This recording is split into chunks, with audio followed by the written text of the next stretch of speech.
I'm a professor at the University of Virginia, and let's start again. I'm Paul Jones. I'm a professor in the Religious Studies Department at the University of Virginia.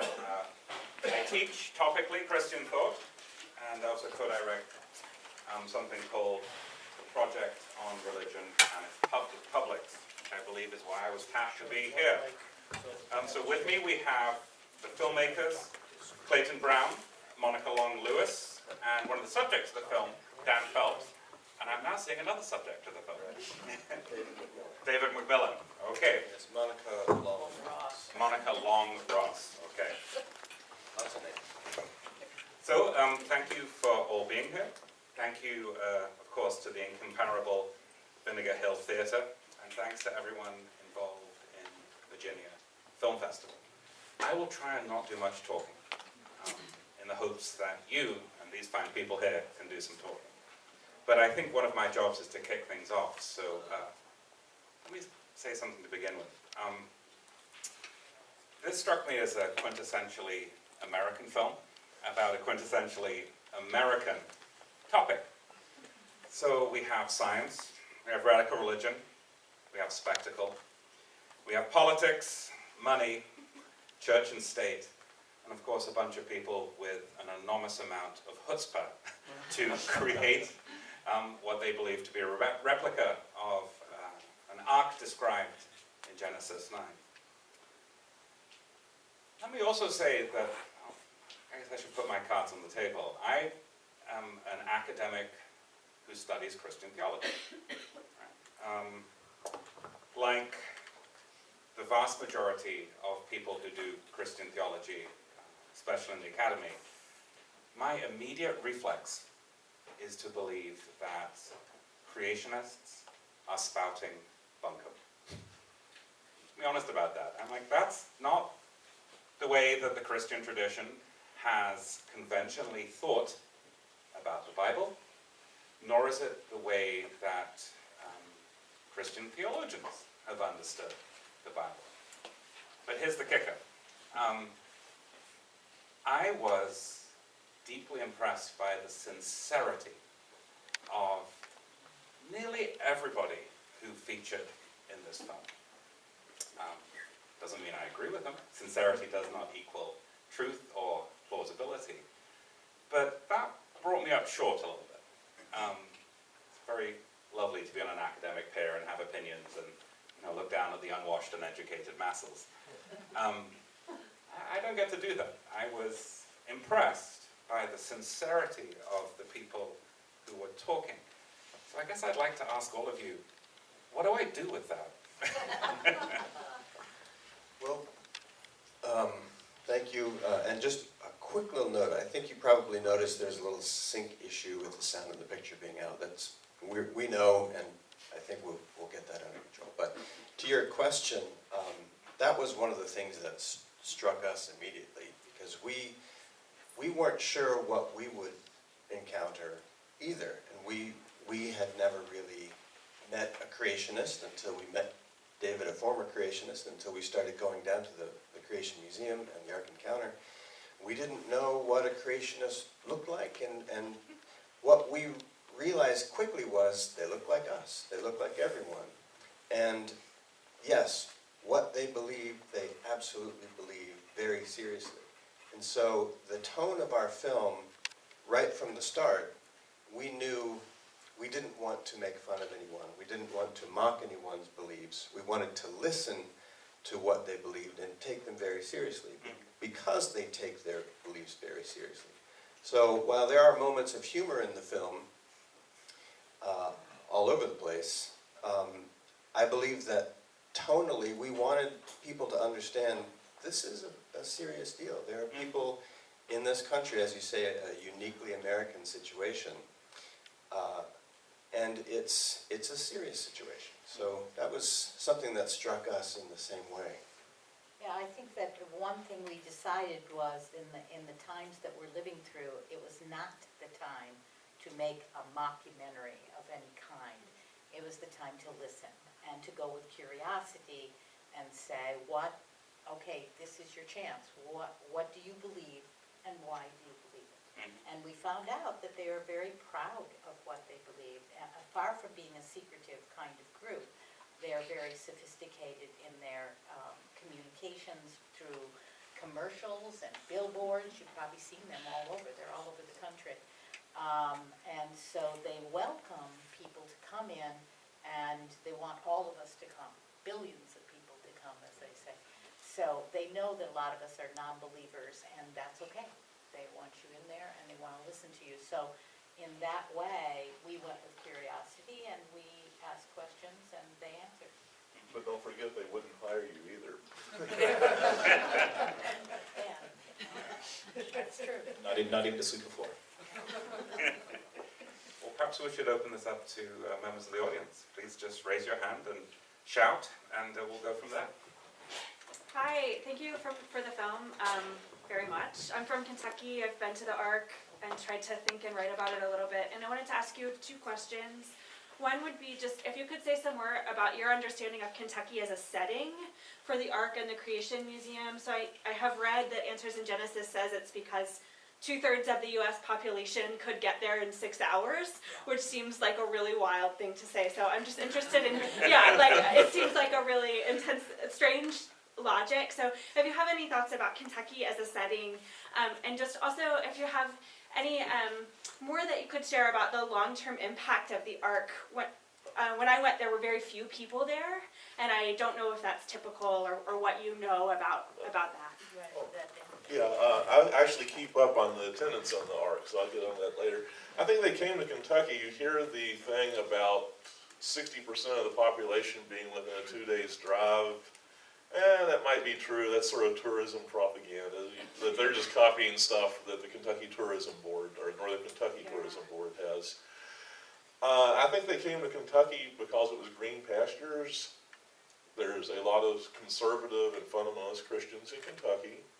There's all sorts of good tax structure for churches and religious groups and religious nonprofits in Kentucky. Many churches in Kentucky can run side businesses out of the church and be tax exempt. And I think that's something that's important for their decision. I've been keeping track with the attendance because the city of Williamstown enacted this safety tax fee, 50 cents on every person that visited the Ark, starting in July of 2017.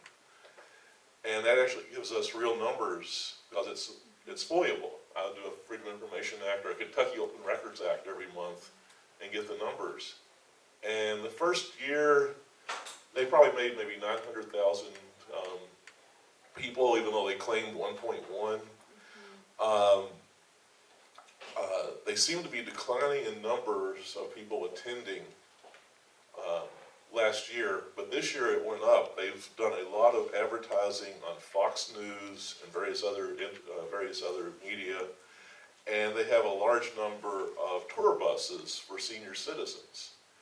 And if you go there certain times of day, they'll be extremely busy, and then, like you said, you go other times of day, and they'll be deserted. You can have the place to yourself. I was there, of course, opening day for the film, but I've been back since with a famous anthropologist, Eugenie Scott, and we went there and it was pretty much quiet. I have reviews on the Ark on the National Center for Science Education website. You might want to read my review if you get on National Center for Science Education's website. And I regularly submit things, and so does David, to a group called the Panda's Thumb. It's also a blog that's available on the internet. You want to add anything, Dave? Panda's Thumb. Panda's Thumb. And I wrote the Ark really got its the way it was able to get its funding there at the very beginning, that it was supplemented by these unsecured bonds that then are paid back out of taxes, which really gives the lie to his "we don't get state funding" claim. There was a debate between Bill Nye and Ken Ham a few years ago, and they used that as a launch pad to raise all the money that they needed to qualify for the tax incentive program in the first place, which got them the bonds, which kind of everything led from that. And so Panda's Thumb originally posted something that I wrote to Bill Nye, and that's how Clayton and Monica first Yeah, got in touch we with us. didn't want Bill Nye to debate him, even though Bill Nye might have come out looking better. Cam used it, he still uses it for publicity. He has entire books written about the Bill Nye debate. He has entire videos that he will sell you for $12.95 on the debate. He's made a fortune out of that one thing. And he'll start out blog posts saying, well, I remember when I was debating Bill Nye, and, you know, it just never ends. You don't want to engage them on that type of level. I will say, as filmmakers, another decision we made is that our main characters were gonna come from Kentucky. That we were not going to bring outsider voices in, like we were Yankees coming in and criticizing things. So we just wanted to be very, we're from Chicago. We had to make that very clear, that we wanted strong voices, and we were lucky to find them. This is a question, okay. Thank you for the film, really enjoyed it. It just struck me that this is church time too, we're watching it. That's probably very thoughtful. It would have been nice to have a lot of creationists in the audience. That's right, good point. I have two questions, one for the filmmakers and then one question for the folks' profile. One, really enjoyed the choice of not using a narrator, because I think it really did honor the integrity of the characters in the piece. But how did you get access like that? So I'd like to hear about that. I mean, you saw that little clip at the end, which showed that there was some angst to get, but you seemed to have total access. And then to the folks' profile, which are really wonderful in the movie, what personal price have you paid for your activism? Well, the access question is interesting, because as Monica said early, you might expect them to be secretive and be very cautious about who they let in. But actually the opposite is true. They have a very active PR department, media department. They're very forward-facing. They encourage any and all people, including atheists and non-believers and evolutionists. They want everybody to come. So we contacted them initially when we heard about the ARC project, before they had started, and asked if we could make a documentary. You know, we told them who we are, what we do. This is our third feature together. We do films about the intersection of science and culture. So we said, you know, we're interested in your science and what you're wanting to portray in this. And they said, well, there's already a documentary company making a film about it, so no thank you. And we researched, and it was a very small documentary company, a Christian documentary company. They said it was going to be on PBS, and they had partnered with a local PBS station, and it just seemed to be like a stalled project. So we decided, all right, we're still going to try and make this. So we went to that Creation Science Conference. That was the first thing we filmed in 2013. And at that conference was at least two of the Creation Museum staff, PhD scientists, giving papers. We did an interview there, actually just met one of them, Georgia Purdom, and asked if we could do an interview with her at the Creation Museum. She said, sure. Once we were there, we finished the interview and said, we'd love to meet the design team if possible. And she said, sure, let me just introduce you. And they immediately just welcomed us with open arms and told us everything they were doing. And any time from that point on, we asked, can we come back? But you got inside where they were making the figures and all of that. Every time we asked, they said yes. And we expected them to say no at some point, but they didn't. They said yes. And we didn't misrepresent ourselves. We just asked. We just said, may we meet your designers? We're making this documentary. They said yes. And we asked interesting questions. I think we really came with curiosity. And so we asked interesting questions, and they enjoyed answering those questions. They're very proud of that. And some of the interviews we did were at press days, media days, where they, at various times during the ARC, they opened it, and we were there with the New York Times and the Guardian and others who were writing articles about it. So we went in there, and then you can sign up for Marsh and other people to have interviews. So some of those are our press days. They were open to everybody. And some of them, they just said yes to us when we were asking to go inside. And as you heard from Doug, he said, you know, I don't expect to convert you as you walk out the door, but I just want you to see I'm not crazy.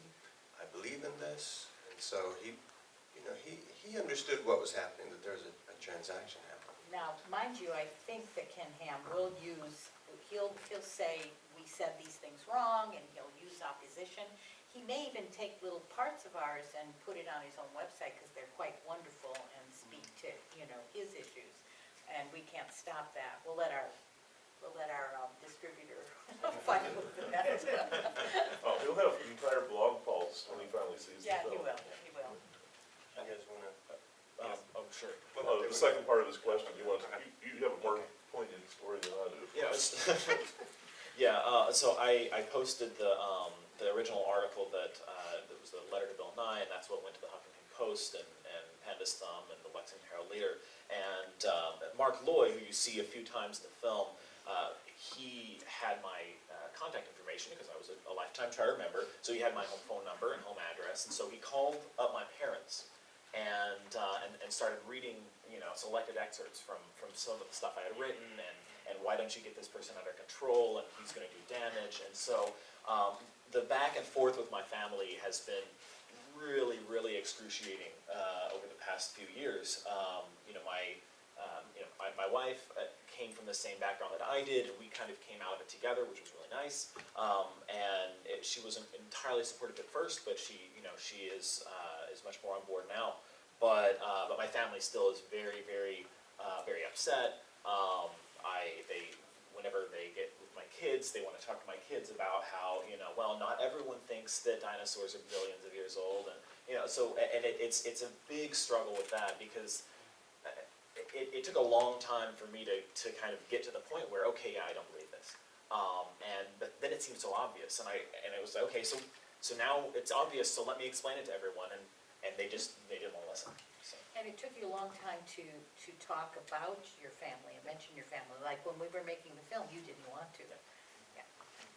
We have two questions today. Lady here and then the gentleman there. Why don't you both ask questions? And then... Sure. So I wanted to thank you first for making this documentary. It was very interesting and very touching. And I like the fact that you talk about how this is a very American point of view, because I'm not American. And when I saw that, I'm from France, and we do have state church separation, and I crashed. So do we. We supposedly do. In theory, yes. Which is not what I've seen. But yeah, so I would love to get some more about how this is a very American point of view.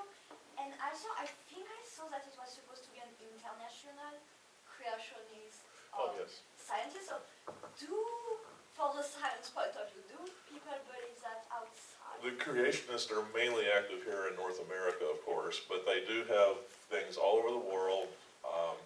Australia has a problem from time to time, but that's one reason Ken Ham came to the United States, because there's more money in creationism here in the U.S. than Australia. Israel has a little problem with Orthodox Jewish people only believing the earth is 6,000 years old. There's scattered creationists in Europe, but they have hardly any influence. The creationists are evangelizing a lot in Central and South America these days in particular. And I think there's a problem there. South Africa, especially back in apartheid times, was under control of the Dutch Reformed Church, which was very anti-evolution. When they showed the TV documentary series Cosmos with Carl Sagan, they bleeped out anytime he mentioned evolution or the age of the earth or universe. So it was billions and billions. But that was many years back, and I'm not really sure to what extent they're strong in South Africa. So it's found in other parts of the world, but it's making its money here. And that's important. Money apparently talks. And I counted, I think it was 17 creation museums in the United States and Canada, and there was one in Britain as well. So, and there's some of them that are on the books that they want to. Some of them are trailer park size They are. buildings, Yeah, but there's a couple that are big, and there's a couple that are research. They consider some research labs in California. Arkansas, yeah, the former Institute for Creation Research, they moved most of their museum. I think they're opening it. It might have already been opened in Dallas, Texas. But to your question about why here, I think interestingly, and for reasons that I think we could spend a lifetime thinking about, there's a real distrust, a growing distrust of science in America from certain populations. And as religion has gotten more and more entangled with politics in our country, the idea that science works in opposition and is somehow an activist stance, that scientists are activists, has taken hold. And so even back when we were making our first movie in 2008, we were speaking to a journalist named Chris Mooney, who at that time had written a book called, and I don't want to get too partisan here, but The Republican War on Science. And he said, you know, pretty soon there's going to be democratic science and Republican science. And each of them will claim that they are true, and then it's up to us to pick which one we want. And I think to a lot of people in America, that's the way they think about science. It's like Rick Perry said, you know, we teach creationism and evolution in the public schools, and you're smart enough to figure out which one's best. So this notion, which must be very dismaying to a scientist, that the truth of science is really whichever one you choose to believe. And when we were talking with a lot of scientists in the Cincinnati area, they corrected us very early on. They said, no, you don't believe in evolution. You accept evolution. You believe in a religion. In fact, of course, you got Doug, to basically say he believed in dinosaurs, hence the title of the film. Basically, when you came to my house, you got me to say I didn't believe in dinosaurs. I don't believe in dinosaurs. I see evidence. I mean, you see the bones and other pieces of fossil evidence. It's not something you believe or disbelieve in. It's freaking there. So I basically said I don't believe in dinosaurs. Well, we've taken, because the film is about science denial, and there's very serious science denial in our country and you can get it from the left and the right. You can get it from anti-vaxxers, all, you know, to global warming denying. And it is, we come to say that global warming doesn't care whether we believe it or not. It's happening. And how are we going to, and another thing I've been thinking about is who wins in a war on science? Who wins? So that was one, is that the last? We've got 5 minutes left, so please go ahead. Thank you. You actually just touched upon most of my question, but I did want to say I'm also very fine with people who are sincere. And I'm fine with lots of different viewpoints, but I found the arguments here to be both sad and dangerous. And dangerous because when you're running into peer-reviewed hard science versus pseudoscience versus popular science versus non-education, you run into a danger of belief past science, and the analogy is obviously climate change. So I'm wondering, please, did you discuss that at all with any of these folks? You know, another example of science being perhaps pushed I suspect a lot of other people are doing that for a documentary on climate change, but the talk I gave to the March for Science, that was a lot of what I concentrated on, was the climate change denial. The creationists also deny climate, at least the Answers in Genesis Creation Museum, creationists deny climate science because the Earth is only 6,000 years old, and the Ice Age happened a 200-year period right after the biblical flood of 2350 BC. So you have all the climate evidence, like the ice cores, all squished up into a tiny amount of time. Recently on the Pandas Thumb blog, I reviewed a talk given at the Creation Museum that was posted on YouTube by one of their people that had a degree in chemistry that was trying to debunk climate science. And you'll see that they very much do not accept that climate change is anthropogenically caused. And, you know, let's hear from David, the official stance of the creationist stance. Right, yeah, so as a creationist, it was, climate change is a made-up thing. It's not really happening. It's sunspots, it's whatever. And the ice cores are all, they're just being interpreted to say what you want them to say. That was one of the first things that I started studying was, okay, if the ice cores are supposed to say this, how does it work? And I saw an inconvenient truth, and I was like, there's got to be, I'm going to figure out a way that this isn't real, because the Earth is only 6,000 years old. So, and they'll say, but the line is that, of course climate's changing. Climate's been changing, ever since Noah's flood, and so we can't expect anything to be exactly the same, so stop making up these doomsday arguments. I would say to the point about this being a uniquely American phenomenon, one of the things that whenever I see the film again, it just frustrates me. You get the shot in that warehouse with thousands and thousands of families that receive curriculum and material and all of this propaganda from Answers in Genesis, and I know that because that was how I grew up. All of our science material came from creationist sources, and it's about money and it's about power, because there's so much money that flows into Answers in Genesis from all over the country, from all of these churches and communities that depend on them for curriculum and for material, and then because they have that access, they get to dictate what these churches are and aren't allowed to say.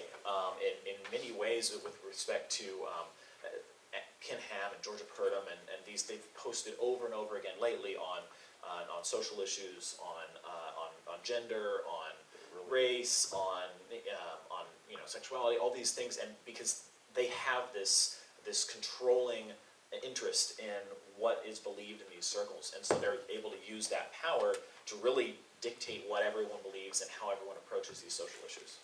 Aren't there a couple religious reasons why they deny, I think I heard two. One was humans were given dominion over the earth and over all animals, and that was God's plan, and so we cannot go wrong in that. But the other one I heard was that when the second coming happens and Christ comes, Everything's going to be burned up anyway. So, everything, And the God- earth doesn't matter. It becomes. They also claim that God claimed that he would never flood the earth again. So if the ice caps melt and sea level rises. It's fine. It won't flood the whole world. Yeah. We'll get there. And something I'm not sure people are aware of, the East Antarctic, the European ice core called Epica, it records like 750,000 years of the Earth's climate. They look at the gas bubbles trapped in the glacial ice they drill into. And of course the Creation Museum has displays trying to refute that ice cores are really as old as the scientific community thinks they are. But I'll just. I think we have to make this the last Okay, I'll comment. just wrap this up quickly. About the thing that they say at the very end under the credits, which we found so fascinating, is they don't believe this is science versus religion. They don't believe this is science versus science. They believe this is religion versus religion. And so if you're familiar with the term confirmation bias, where you know the answer to the question before you even look for the evidence, they cheerfully embrace that. And they say, and that's what the mainstream scientific community does too, because they believe in evolution. And so they do the exact same thing. So with this one fell swoop, they upend and overturn the scientific method and say, that's what we're all doing. It's all beliefs. But they actually have an in-house journal that has instructions for their authors, where the instructions for the authors say that you have to agree with the young Earth view and the Noah's flood. And I've never seen a geology journal that had anything even close to that, saying that you couldn't say this unit was catastrophic or that, or had to confirm anything. This is not how any science journal works. Okay, this is briefer than we would all like, but being a professor, I do have to end with like a question to keep people thinking. And so this is an unanswerable question because the session will soon end. But one of the things which I think has come up here is that creationism as a belief is entangled with so much more than just theological claims. Issues of power, issues of race, which I think weren't mentioned here. I noticed that the majority of the pre-flood people were white, including Adam and Eve, which, okay. But A little swarthy. At the same time, it becomes clear to me that in an era of science denial, it may actually have to be religious arguments that challenge creationism from the inside. This is not to say that there are no valuable scientific perspectives. It is to say that the advocates for this belief may not be able to listen to anything other than religious arguments. And I don't know what that means. So that's a provocative question to end with. Thank you again to all our panelists. And if anybody cares to have any additional conversations, I ask that you bring them outside. We got to get ready for the next one.